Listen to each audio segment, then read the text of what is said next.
Bismillahirrahmanirrahim. Assalamualaikum warahmatullahi wabarakatuh. Perkenalkan, nama saya Virginia Sahnas Nikmatu Hafidah dari semester 6B Prodi Pendidikan Agama Islam, Sekolah Tinggi Ilmu Tarbiyah Al-Fatah, Lamongan. Video kali ini dibuat guna untuk memenuhi tugas mata kuliah Etika Profesi Keguruan yang diampuh oleh yang terhormat Bapak Nurdi SAG MPD, dan tidak lupa kami hormati pula segenap civitas akademika Sekolah Tinggi Ilmu Tarbiyah Al-Fatah, Lamongan. Video kali ini akan menjelaskan tentang tugas belajar dan in-service training dalam perspektif Islam.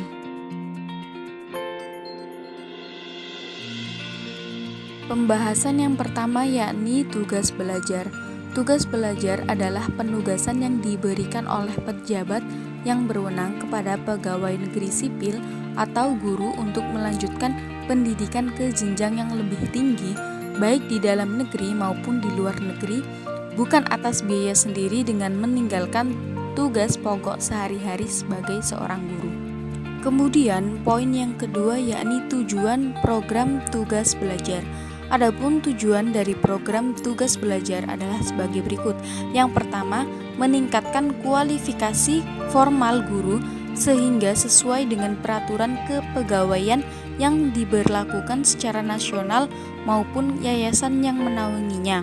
Kemudian yang kedua yakni meningkatkan kemampuan profesionalisme guru sekolah dalam rangka meningkatkan kinerjanya, kualitas penyelenggaraan pendidikan di sekolah. Yang ketiga yakni menumbuh kembangkan motivasi para pegawai sekolah dalam rangka meningkatkan kinerjanya. Kemudian poin selanjutnya yakni sifat tugas belajar. Nah, berikut ini adalah sifat tugas belajar yang diantaranya adalah diberikan secara selektif, yang artinya hanya mereka yang memenuhi persyaratan tertentu yang dapat mengikuti program tugas belajar. Kemudian yang kedua yakni mengikat, yang artinya setelah selesai mengikuti pendidikan, peserta tugas belajar harus kembali melanjutkan tugas di instansi asal, kecuali ada ketentuan lain. Yang ketiga yakni waktu penyelesaian studi terbatas, yang artinya maksimal 30 bulan yakni 5 semester di dalam negeri dan maksimal 24 bulan yang artinya 4 semester di luar negeri. Kemudian yang selanjutnya yakni hak peserta tugas belajar. Para calon yang sudah resmi dinyatakan sebagai peserta tugas belajar memiliki hak sebagai berikut. Yang pertama yakni uang pendaftaran, yang kedua biaya untuk mengikuti tes, yang ketiga biaya registrasi, yang keempat pembayaran SPP, yang kelima pembelian buku dan materi pembelajaran lainnya, yang keenam biaya penelitian, yang ketujuh biaya penyusunan tesis, yang kedelapan biaya perjalanan berangkat awal kuliah dan pulang setelah lulus, dan yang terakhir yakni biaya hidup. Poin selanjutnya yakni kewajiban peserta tugas belajar. Di samping hak tersebut, selama mengikuti pendidikan, para peserta juga berkewajiban untuk melaksanakan hal-hal berikut. Di antaranya yakni belajar secara sungguh-sungguh dan berupaya agar dapat menyelesaikan program pendidikan mereka tepat waktu. Kemudian yang kedua yakni menyampaikan rencana dan hasil studi kepada kepala sekolahnya masing-masing. Yang ketiga yakni menyampaikan laporan kemajuan secara periodik kepada kepala sekolahnya masing-masing atau pemberi tugas. Dan yang terakhir yakni melanjutkan tugas di instansi asal. Poin yang selanjutnya yakni sanksi peserta tugas belajar. Nah, agar tugas belajar betul-betul diselesaikan dengan sebaik-baiknya, tampaknya perlu adanya sanksi. Berikut adalah sanksi untuk peserta tugas belajar.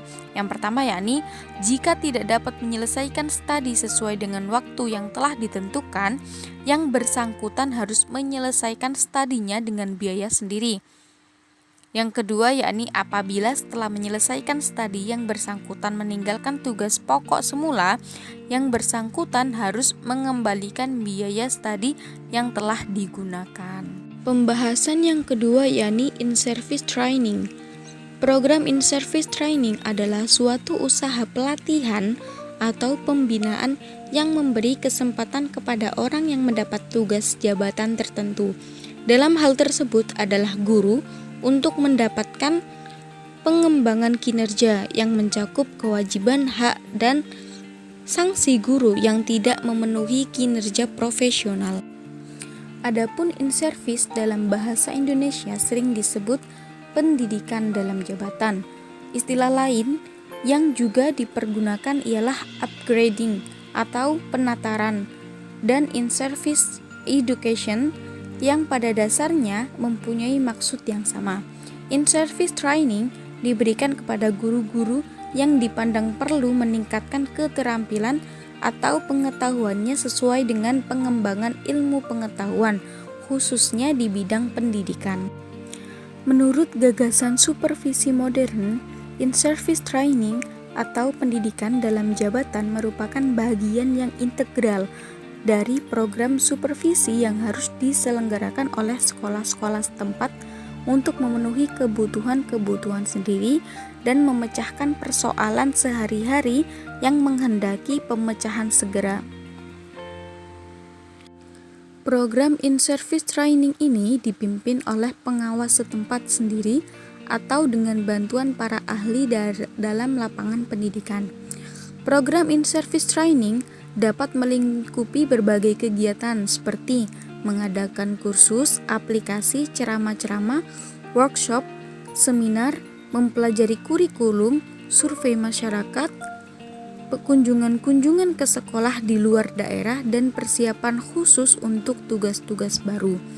Demikian jika dapat disimpulkan, yakni in-service training ialah segala kegiatan yang diberikan dan diterima oleh para petugas pendidikan, yakni dalam artian pengawas, kepala sekolah, pemilik sekolah, guru, dan sebagainya, yang bertujuan untuk menambah dan mempertinggi mutu pengetahuan, kecakapan, dan pengalaman guru-guru dalam menjalankan tugas kewajibannya. Adapun tujuan program in-service training yakni memiliki tujuan diantaranya yang pertama yakni bagi siswa belajar yang menyenangkan dan bermakna. Yang kedua yakni bagi guru meningkatkan kompetensi profesionalismenya sesuai dengan standar nasional pendidikan.